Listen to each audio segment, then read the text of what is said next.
What you doing tonight?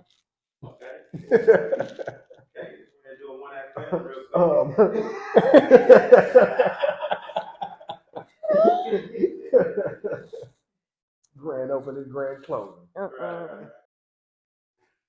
that's dope. Yeah. I forgot he had to sit down. We thought we was gonna be standing up there talking. Like Vlad TV, man. Right. Way in the background, yeah. So. What's up, y'all? Hey. Oh, man. Long time. How you doing? Nah, so first of all, thank y'all for agreeing to sit down and talk to me. My goal with the non-conversations is to inspire people. People out here living in fear, don't want to take a step forward, got ideas, maybe things from their past, things like that, keeping them from doing whatever it is they want to do. And, I see people that are out here trying to get it in, myself included. And so it caught my eye. Like, obviously I've been anybody that I know, we're on social media, so we all watching each other, even though we ain't saying nothing to each other. It's a weird thing. It's normal though. It's the normal thing now. One of my favorite content, I would always comment on it, was just him riding in the car, either on the way to work or from work, like rapping, listening to music. So that's how I know Ant, you know what I'm saying? So I'm just like, all right, what are you listening to today? Cause I'm always doing big boy stuff. Wood wheel, I be gripping in my big boy truck. Back then at the club, money, man. 8 ball, MJG, you know we can't be touched. Used to get a kick out of that, watching, and then I just noticed shifted. Started being a little bit less of that and more like, hey, let me help you out with this. Good afternoon, people. Hopefully everybody's having a blessed one. Yeah, so just want to hip you out of something real quick. When you come into this Turo business, please be sure to educate yourself. Get you a mentor or invest in some type of course. Invest in yourself anyway. That's the best way to, anything's going to pay out for you if you invest in yourself. So just talk to me first about kind of what's been going on the last 5 or 6 years, both of y'all together, you personally, all of that. Oh yeah, ladies first. Yes, you. Oh well, with me it's just we created the business. Okay. It's just like it. Man. I was working at GM all that time. Like, yeah. When you say going to work back and forth, like it was a lot of time doing that, just providing and protecting as a husband, a father, just as a man. Yeah. And to me, that was training what people were seeing. Okay. You know what I'm saying? In our situation. In wow. mine, like I didn't have my old dude around all the time. Yeah. You know what I'm saying? I did spend time with him, but he was in Cali. Like you say, the time we grew up, he wasn't there. You know what I'm saying? So we actually kind of raised each other as teams. You know what I'm saying? Eric, Emil, Darius, like all dudes wasn't around, so we is what we had. Right. And so growing up and becoming a man and trying to find my way, and that's all it was. I was just trying to navigate. Yeah. And just stay and keep my mama proud. You know, Yeah. I put a post up, I say, not wanting to disappoint my mama kept me out of a lot of drama, wow. a lot of BS. Yeah. You know, we had that's friends good. went to jail. They was just out wilding, you know, and they may have had 2 parents in the house. Right. Me, my ground, my foundation was my mother. Yeah. And so the last few years, it was just building on that. And time of, basketball slowed down, just growing into life. Okay. Having to prepare these kids and be there for them. It was just, I just had to keep my head on straight. Yeah. That's it. Yeah. I had to do that. Necessity, pretty much. That's what life breeds, a lot of creativity, all that kind of stuff. So what about you? What has the last 5 or 6 years? First of all, how long is it now? Y'all been married for? It'll be 7 years, July 23rd.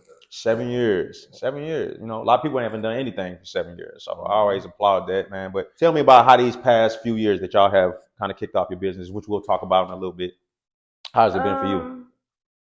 Did you have to make a shift from what you were doing prior? Definitely. Okay. Definitely. So the first thing that comes to mind when I am asked about our relationship or things that we've done or progress we've made is growth. Like Growth. I see if people around us, like we can look at people around us that have maybe been together longer than us or about the same time as us, but they seem to be on a treadmill. Like they kind of seem to be at a standstill. Like they just together. Yeah. But one thing that I value in our relationship is that each of us individually have always been willing to grow.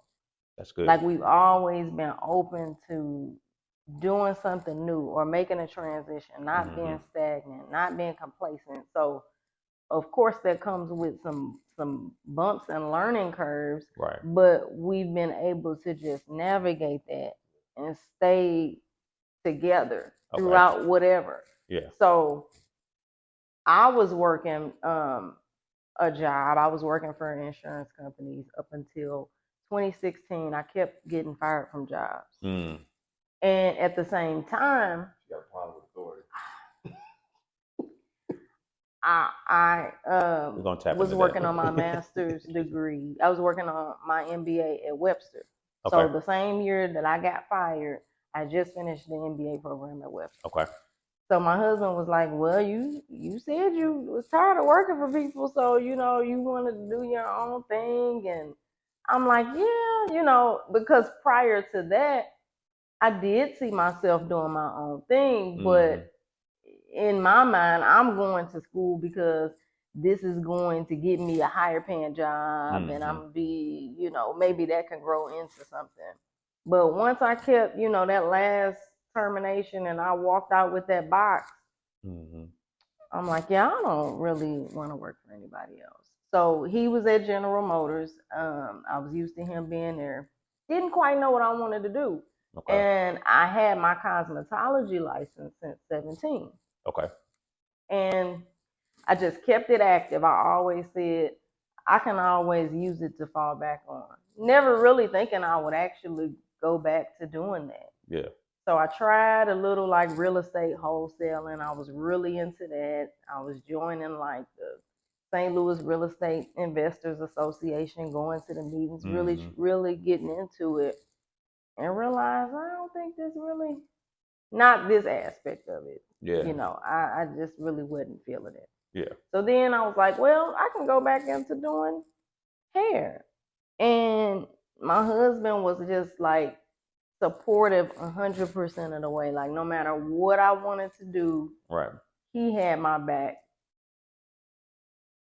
I had strange clients coming in the house from Craigslist, Facebook. I'm soliciting clients because I'm like, this is what I'm going to do. I had a little hard folding chair and a little table in the kitchen. And I started back doing people's hair. I was messing their hair, messing their heads up. But it was a learning curve. So I realized, you know what? I'm going to need to get some more education because I've been out of school so long, but I can do this. So that just grew. It went from the kitchen and I had a little spot in the basement. And then we ended up, the house that we were in, we ended up renting it out and getting a bigger house. And I didn't want to take clients in our new home. So I just rented a booth at a salon. Got you. So I rented the booth, still learning, still kind of, making my way through. But I was getting clients in. Yeah.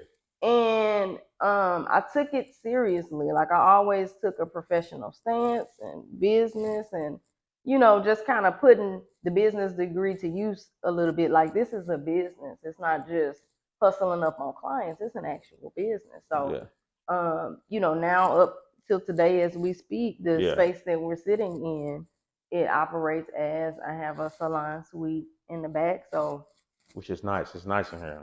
Yeah, and then this is the event space that we rent out for intimate events. So it's been a journey, but it's been amazing, and I really don't think I could have accomplished it without the support of my husband. So that's cool. Let's stay on that real quick because we see a lot of couples friends, family members that attempt to do business together. I feel like the husband and wife dynamic is different because these are your roommates as well. Like these are people that you see all the time. So almost like if we were working imagine you all going to gym every day, working right next to each other every day, coming back home right next to each other every day. So obviously there's some give and some take with that, difference of opinion and things like that. How do y'all settle on what it is that you want to do? And then what are the struggles with it? Like, because people want to know that too. Like, without getting too into it, but like, what's difficult? It was definitely some struggles with anything. Yeah. But I always say, or I came up with this quote that communication over competition. That's good. That's good. We don't compete with one another. Yeah. I support her, she supports me. A lot of times in marriages and in relationships, you have somebody, well, I did this. Well, I did that. Like, what are you keeping score for? Yeah. It's all one household. That's real. Like this is supposed to be a unit, a union, with one another. But it was some difficult times because it was some things that, especially me coming off the job, and really being there with her every day, seeming like we had some things to navigate because her space was there. I had my space. I was at work, and me trying to learn to be an entrepreneur, like really hone in on that. Yeah, I didn't know what I wanted to do. I didn't know anything. Yeah, I'm just in the unknown, but I'm open to throwing myself into that. I've always felt like I'm going to do what I don't know how to do. Right. I will be figure it out. Figure it out. Yeah. Ever since I was a kid, I'm like, I'll figure it out. I'm gonna be all right. So I take that approach to our marriage when we go through hard times. Yeah. We gonna be fine. Right. We gonna be fine no matter what. That's good. You know what I'm saying? So that's good. I lean on that. We lean on that. Okay. But yeah, it was times where it's like I'm sitting here she may come home like, what you doing? What you done today? And I'm like, all right, boss, like this ain't what this is. Yeah. I'm trying to find my way. That's tough. That's what I'm talking about. I know it's tough. I know it's tough because I feel like as a man, just in general, even not married, as a man, there's a certain thing that we want to have a sense of knowing what direction we're going in, being able to like stand on, like they say, 10 toes down, taking care of situations. So, if you're not working now and you got to make stuff happen, but you got, this little bit, I'm not, that's not against you, but I'm just saying, like, as a man, so the difficulty in that, I'm sure, is like wanting to understand, like, I need to make sure that I'm still taking care of the home. It just may be in a different way right now. While I figure out that way, I'm still taking care of it in this way. Yeah. So the foundation was straight to begin with. It's important. So she didn't come home like, you're not But she understood that because our foundation is, when we first met, she was like, he's not no lazy dude. Yeah. He's not lazy. He's just in a bad situation right now. Right. So my work ethic stood out. So she knew that once he figures it out, whatever this is, he gonna go. We gonna be on go. Yeah. You know what I'm saying? That's good. That's what it was. Like usually we hear the stories about guy leaves his job or loses his job or whatever it is, and then it's like he's on the clock. Like, all right, this is all pending upon what you can do by such and such. And so what was your maybe experience that, or things that you've seen in your life, maybe parents or whatever, that brought you to the mentality like, nah, I see something in him and this is what we're doing together. Have you always been like that, or is that something that you had to grow into? That's an interesting question.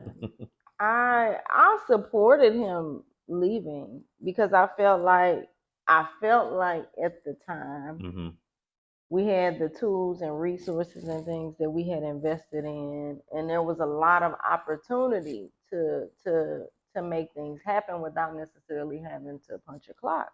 Okay. And then he, when I was the one getting fired, and he was the one that I was leaning on at General Motors while I navigated my way through building the business. Yeah. I felt like, well, I need to be extending that same grace.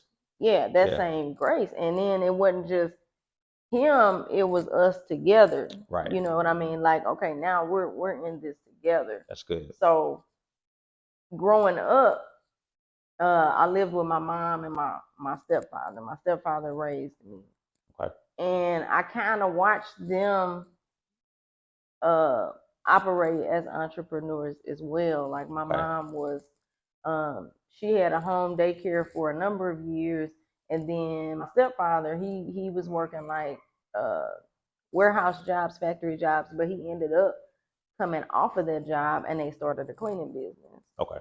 And it got to be really successful. Like they had some really big contracts, and life changed for them. Like I saw that they were able to take trips and vacations and do a lot that they weren't able to do. Yeah. You know, so I think that's something that probably always stuck with me, because I was one of the workers when they needed me. Yeah. You know, I would go on their jobs and clean and things like that. So I think you know, just that life wasn't foreign to me. Yeah.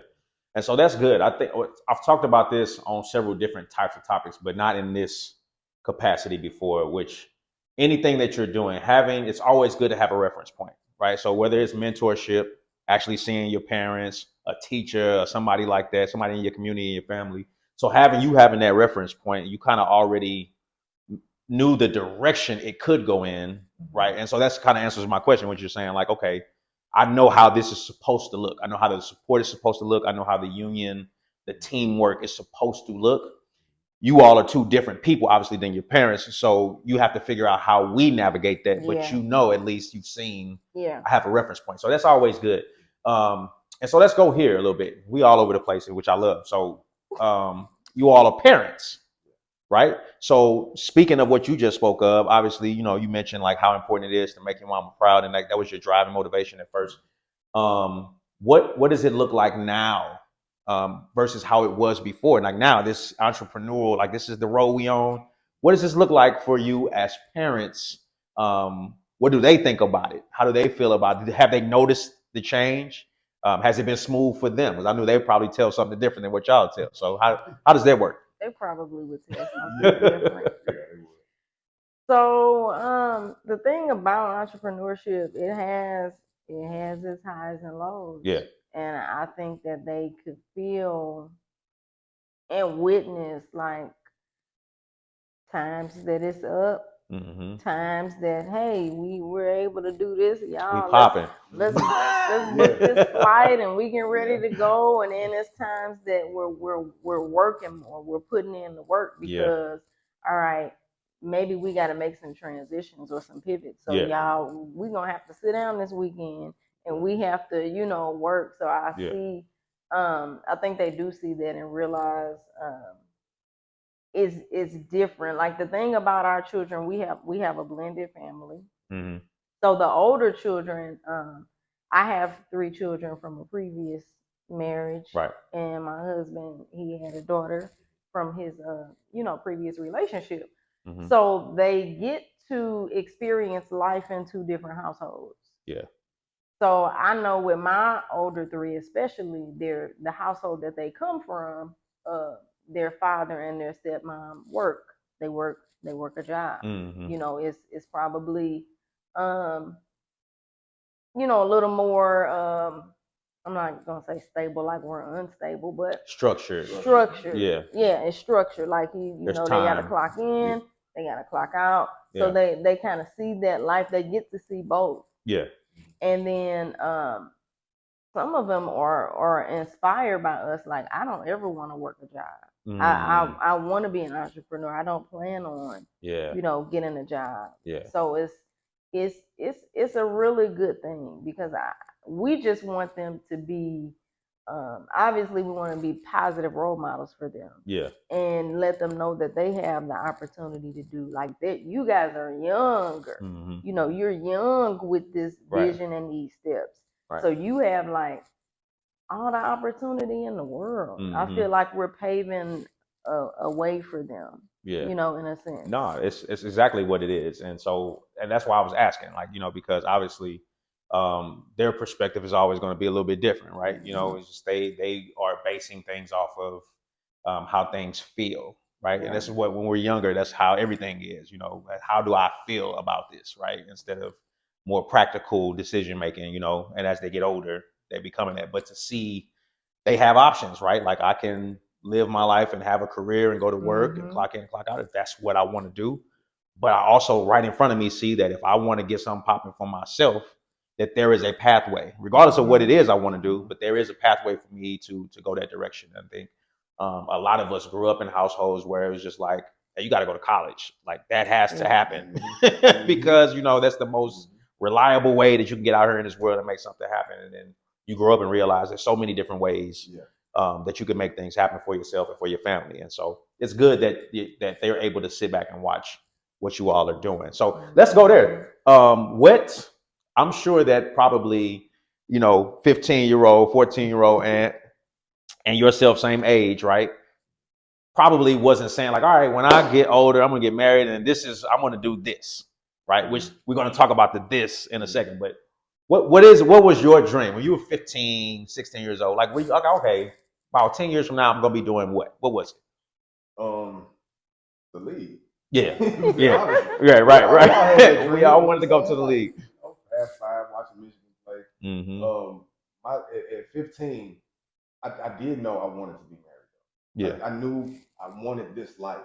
Yeah, because the life that basically I was thinking about this earlier. Yeah, note that you asked that. My dream and the life that I'm living now actually started with a lie. You know what I'm saying? It wasn't the reality that I seen. So as a child, I went to Wedgwood, but I was getting bused to Wedgwood coming from a place that didn't have anything. You know what I'm saying? Robertson, Missouri, next to Berkeley, next to Kinlock. Yep. We didn't have no school. Yep. We had liquor stores. We had gambling spots. Coming out of Wedgwood one day or coming out of that school, looking to the right and seeing kids walk to those nice homes over there. And that's the envision that I had in my head is I would put myself in those homes, my mother and father together, my sister here. Like, we got a dope life. That was my imagination. Wow. And so that stuck with me for some reason all through life. Yeah. And I knew that that's what I wanted. I didn't know how I was going to get there. Yeah. But I knew that that's what I wanted. So if it was going to be basketball, if it was going to be music, if it was going to be college, if it was going to be a job, I knew the end result. And most people don't have a destination. Right. So they get taken any which way. Yeah. So my dream always kept me there. My mama, my dream always kept me on that path. That's good. So I mean, I really didn't know. Yeah. I didn't know, you know, how I was gonna do it, what it was, but I knew this is the life that I wanted. Yeah. That's what kept me grounded. That's good. That's good. What about you? What I wanted to do at 15? Yeah. Say it. Man, okay. I always wanted to be like a private investigator or work for the FBI or be a bounty hunter. Like I just I had a thing for a wife. Like Thank you. I checked the phone. Yeah, you still get to use your skills a little bit. She used them skills on me, and I bring it up, and she get mad. It's not your turn. Go ahead, yeah. But it's all good. It's a team. Y'all good. But career-wise, I wanted to be I wanted to work for the FBI, and I always when I did end up working that little stint for insurance companies, I kept applying for fraud investigator positions. They would never choose me. And then I applied for like a repo man. Yeah. And I went in an interview. They said, you know what? They was like, we can't tell you this, but please don't. Like, no, this is not the position for you. For you, yeah. You cannot go out and try to take people's cars. But I just love like finding things or uncovering things or finding people that are missing. And you know, it didn't happen. But the next to that would have been law school, would have been an attorney. Okay. And I don't want to say too much because I want y'all to talk about it. But what I noticed that you all are, from what I've seen, is that there's a piece where like it's each one teach one type of thing going on. Like as we learn, here it is for you. Like you also can. That is what we offer. If you cannot work with us one-on-one, but you still, you love our content, you love the things that we teach, we have digital products. I think a lot of times people do things, and because it took them so long to do it, or because they had to go through so much, they want to hold that information, that knowledge, that game, or whatever it is, and just say like, hey, I pull myself up now. Y'all need to learn how to pull yourself up. And you hear people talking more about where they are and not talking about the journey of how they got there or how someone else can get there. So I feel like y'all are doing a lot of that in the same way. If you've ever paid attention to this, just in my day-to-day work, from organized sports, like, have you ever noticed, like, not in between the lines, but like the practices, the bus rides, the expectations outside the classroom and all the other kind of stuff? You never noticed that stuff creeping into like your day to day, whether you're teaching your kids or on a job or stuff like that? You ever notice like those things creep in? Definitely. Especially with hooping. In my position in my life, I ain't never been a superstar. Started a team, started none of that. Like, and one coach, Coach Masterson at East, he pulled me to the side one day. He said, things work better on the floor when you out here because you know how to just get everybody involved in the game. And I don't need to be the star. I don't need to take the shot. I just would like us to win. Want us to win. We just need to win. That's good. You know what I'm saying? So I'm cool with being a part of a team. I love that. You know what I'm saying? And we are a team. So if she's like, I think we should go this way. All right, well, I'm open to listening. Let's do that then. You know, and we try to instill that in our children. That's good. Like, man, look, that's good. Everything ain't gonna go your way all the time. Right. You're gonna miss some shots, you're gonna fail, you're gonna fall. But the thing is, don't stay down. Don't stay there. So that's being good. Able to let them know, like, hey man, don't be selfish. Right. You can't be selfish. We got 5 kids, so you can't be selfish in here. Yeah. You know what I'm saying? There is no star. We all a team in here. Right. The star is the family unit. That's the good. Superstar. That's good. So we have to come together to make the unit a star. That's good. It even got to me even more at GM about being a part of a system. I like finding out systems. Like, she likes uncovering information. I like creating systems. You know, so when I'm on the job, I find my system within their system. Right. To make it work for you. You know what I'm saying? That's and it good. does make the company better because they changed my position once I left. Or once when I was there, because me and my counterpart across from me, we was doing it so well. And I was like, I don't need this to hold this rag. I don't need to. I'm gonna revolutionize this. Okay. And so they and it actually kind of messed things up, but it made more money for the company. So it didn't. But for the workers there, it's like you put pressure on everybody else because you didn't figure it out. They took positions away because we figured out a way to do this. Wow. Faster. So they cut positions out because we was doing it so fast. Right. I'm like, so I love following systems. That's I love good. Creating systems. That's good. Yeah, and I think that nothing in this life, whether we know it or not in the time that we're dealing with, whatever it is, nothing is accidental, right? So everything that you did growing up, sports, you wanting to get into private investigation, all that stuff, the cosmetology license, all that stuff, I feel like there's probably pieces of everything that you've done that you have to pull from in order to do what you're doing now. And I think even in the future, there's things that you're going to do that you're going to pull back from these experiences that you're having right now. And the same thing for your children, having that reference point. So that's good. That's good. Okay. So let's talk about the common sense couple. We have the founders of the Couplepreneur Blueprint, Aleisha and Anthony Davis. Thank you both so much for joining us today. Thank you for having us. Okay, so the program is the Couplepreneur Blueprint, but we first have to say you're the common sense couple. Yeah. The logo is hot. The name is hot. Got to see. I got the girl on there. You go. Everything is. No, it's good. It's good. Yeah, but everything is good. I think that's the first part, right? Like making sure it look good to people and all that good stuff. But there is substance. So let's talk about that. Where did it come from? Why? What's the end goal? All of that. So when we started on our journey of looking at our credit. And I was, we tell these stories. We tell these opposite stories. So growing up or as a teenager, my mom taught me about credit. She got me 2 credit cards when I was 16, and she taught me how to use them, you know, so I was used to like getting increases, paying on time. So by the time I graduated high school, I didn't have a problem getting anything, a new car, an apartment. She was just like, good credit is the way to go. You have to maintain this. Right. So that was just how I grew up. And my husband, he has the opposite story. Yeah. So when we got together, and I think what he tried to say earlier, he tried to sneak in that I pulled his credit report 2 weeks after we met. That's not true. That's not quite true. 3 weeks. 3 weeks.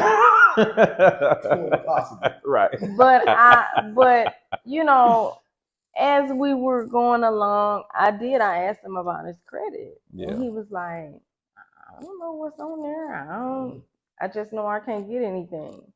You know, so I took a look at it and I'm like, it's not really that bad, but you don't have anything. You just don't have anything positive. Right. You know, so I was like, yeah, we're gonna get this together. We're gonna build his credit up. And, you know, I had it all the way in my mind, like, when we get married, he gonna get us this bigger house, and we gonna work this. You know, we're gonna work this system. Now he didn't know, but yeah. So he ended up he needed a car. Mm-hmm. So I'm like, all right, baby, we just need to make sure you make the payments on time. So by the time he had to get another car, because something ended up happening to the car, it got stolen. By the time he had to get another car, I said, all right, you're going to secure your financing first. I said, we're going to call First Community Credit Union, and you're going to secure your financing first.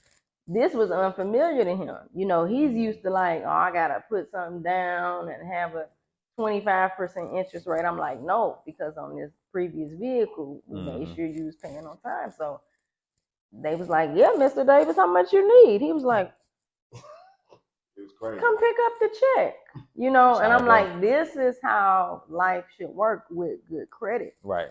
So, okay, fast forward. I said, all right, we need to start really taking a serious, like, just expanding our knowledge. Yeah, I knew the basics of credit. Right. I knew how to maintain positive credit, but I'm like, it's more that we could be doing with credit. We could really be building this. We could really be building like higher limits, and then moving into business credit. I had heard of business credit, but I didn't quite know what it was. So I'm just, like he says, I love uncovering information. I'm in classes and webinars, and it was just like this black hole of like, how do you really get to this? Is this, you know, we invested in a program and that turned out to not really uncover what we were looking for. But once we got it, once we understood, okay, a lot of this is about your personal credit in the first place, depending on, you know, the types of business credit that you want to obtain. But it's about the way the business is structured, all of that. Yeah. So we decided, you know what, this was such a difficult task or journey for us. Yeah. That we want to provide education and teach others, especially in our community, about this, because we knew a lot of our people don't know anything about business credit, anything about even what's on their personal credit report. Yeah. So that is where, you know, that's where it was born. And we would do a lot of like, before I think we even knew what podcasting was, we would just record ourselves. We would turn on the voice recorder on our phone and we would just have conversations. And I'm like, people need to hear this. I'm like, people need to hear these conversations, you know. Yeah. But we didn't know anything about podcasting or putting it out. We just got a bunch of voice recordings. But yeah, moving forward, that's what developed it. And and the steps that we took to achieve certain things in business, just having a logo created, establishing a business, opening a business bank account, setting up appointments to talk to bankers, and find out, like just ask questions, things that people just didn't do. Right. I realized how much information we were gathering on the journey that would help so many other people. Yeah. And that we started putting it out. I think, so we just, hey, we got the logo made, we got the business established, and we started doing videos, we started creating content as the Common Sense Couple. And I think one thing I did not realize until down the line was that people are really drawn to our dynamic. Just the dynamic of a Black unified couple doing this. Because you don't see, it's not, unicorn you for don't sure. see it. So that's really been a blessing. People get caught up on, I mean, my friends and my family ain't supporting me, so I'm just not gonna do nothing. Y'all don't want imagine if Sam Walton said that. Oh, y'all don't want this, you just gonna go to Target, huh? Don't nobody want to buy nothing from Walmart, you just gonna go, okay, well, I ain't doing nothing. Now imagine where they would be. Right. You know, you have to keep going. Hope they open some of them lines up though. Well, no way. Man, gotta get off of work to go work just to get my stuff, man. But I know that you all are doing like other things too. Y'all are doing like seminars and all kind of stuff, right? So how is it flourishing? How is it growing in at this current space? What are you seeing with the business? Oh man, it's beautiful. Yeah, it's beautiful. It's weird. There you go. There you go. Caught my attention. I was if you're not doing nothing, you're not heard. Right. You know what I'm saying? If you're not really putting yourself out there, getting educated, you know what I'm saying, making moves to make yourself better, nobody's paying attention to you. Yeah. You know what I'm saying? So the being asked to speak, coming to speak and stuff like that. And at first it was a little nervousness, but then I thought about it because, you know, falling back, like you said, falling back on the music background, I'm like, this is nothing. We just want to give value. That's good. We want to put the information out. Yeah. And speaking, communicating to people is where it's at. And like you say, most folks want to hold on to the information, but then it's like, where's it gonna go? How if you just hold on to it, then what you just came out of keeps happening. Yeah. You know what I'm saying? If you come out the hood and you made it and you don't give out the info, not to say you gotta go back and stay there and hold people's hands. Right. But give them the information. Give them the information. Sure. Tell them, hey, look, find out what's on your credit report. Yeah. You don't know, oh man, my parents told me to stay with. Look, it's not the end of the world. Right. Find out what's on there. Boogeyman. Like it's not, because we have to go through this. Yeah. It's been hidden so long from us. Right. From our community. It's been hidden. Like all these businesses and people being successful that, all right, well, why not us? What is it? Oh, it's this information here that they didn't want you to know about. Yeah. Oh man, we got to go there. You got to do what you don't know. You have to fall into the unknown. Alex Good Energy on Instagram. He said, if you can't give out the information for free, then you don't know enough. Yeah. Educate yourself. That's good. Just get as much as you can, and when you do, man, it's hard to get it out. Yeah. So this is what when you see us speaking, it's us trying to unload everything that we've learned and dump it. And I'll be picking up stuff, man. Like when you said about Alchemist. Yeah. Alchemist had a quote. He said, I cannot die with my music in my laptop. I don't want to die with nothing in this laptop. I gotta get all this. Get it out. Gotta get it out. So that's what it feels like. And that's where the frustration comes in. Yeah. It's like, man, we got to get this out. Yeah. And you just keep going and keep going and keep going. So doing speaking engagements or podcasting, going live, throwing up still shots, reels, whatever it is to get some type of info out. Yeah. It's therapeutic, because if you keep that, man, I'm telling you, drive yourself crazy. Yeah. For real. Yeah. No, that's good. That's good. I think it's like you said, it's a stigma, right, in our community. Your situation is a lot of people's situation where, like, my credit is not necessarily bad. I just don't have. Yep. I haven't had any activity, right? Because my mind is I ain't playing with that, because I know if it go wrong, it can be bad. Yeah. And we think about that more than we think about what can go right with it. And you all are teaching people, here are all the things that could go right. But I have seen footage and content from y'all where y'all talking about the things that could go wrong. The tour road, that's awesome. You say you've been doing your research, you got your vehicle, you got your hardwired trackers with the kill switches in them and all of that. You say, and I'm ready. I'm ready to jump in the game. I say, okay, but cool. Listen. First things first. I need you to get familiar with Nia. I don't want to hear about no goddamn peace. Craig. What's up? Are you high? Huh? No, not that Nia. NEA. No emotional attachment. Because that's what you're going to have while you're renting these vehicles out. People going to smoke in them. They're going to race them. They're going to wreck them. They're going to trash them. So you need to have no emotional attachment whatsoever when it comes to renting out your vehicles. Period. So understand that before you jump in this game and then something happens to your car and then you are heartbroken.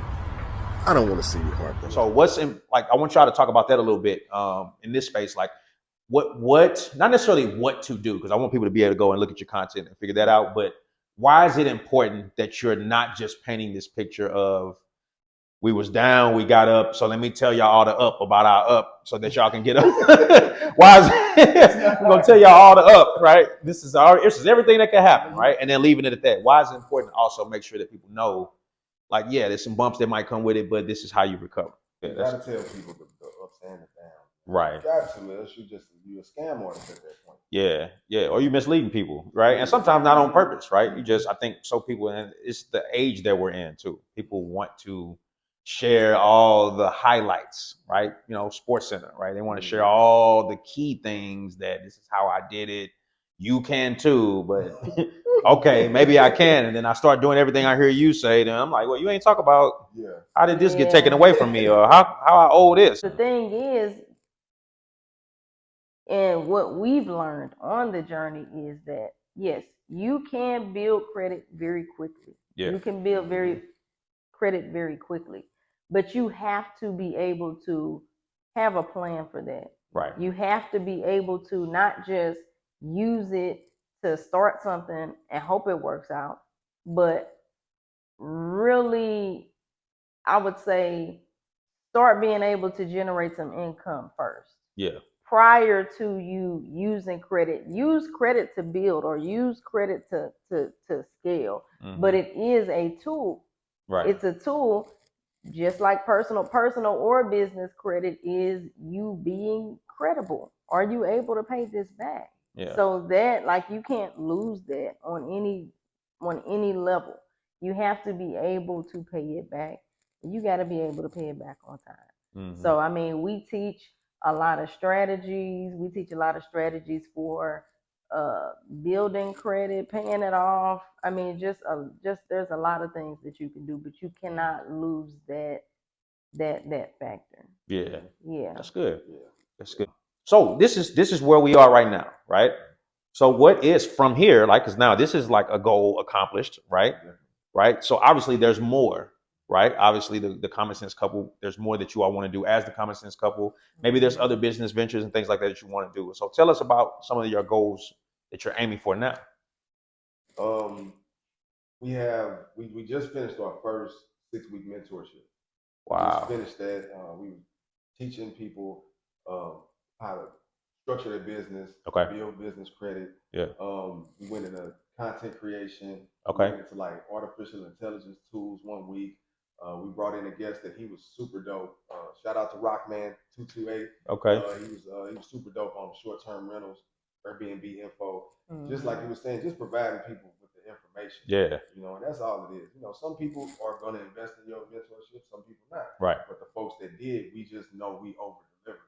Mm. You have to over-deliver. Yeah. You have to just get an info. And that's what it was, man. It was awesome. So going forward, revamping the program. Yeah. Bringing some more experts in, growing, networking, and just keeping it going to where then we hit a national, regional, national, and being on bigger stages. Yeah. We just want to keep going. Yeah. What we doing, just keep driving.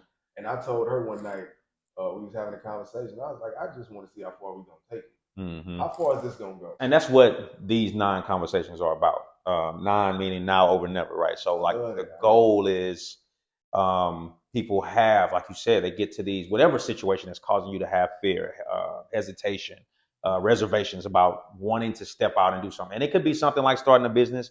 It could be something as simple as, I always wanted to sell my art, right? You know, I might be painting in my basement, and I don't want nobody to see it because, you know, I've seen artists on YouTube that are better than me, but theirs don't look like yours, right? So like, you know, how would you know, you know? And then maybe there's something that you're doing as a technique that you're missing, right? That somebody could see your art and say like, oh, you know, if you start doing this, you just never know unless you step out and start doing it. So I think it's important for people to see examples of that, and that's what these are all about. How can people get in touch with you all? Obviously, there's a Instagram page, there's Facebook. You all have a YouTube channel, right? Or y'all starting on that?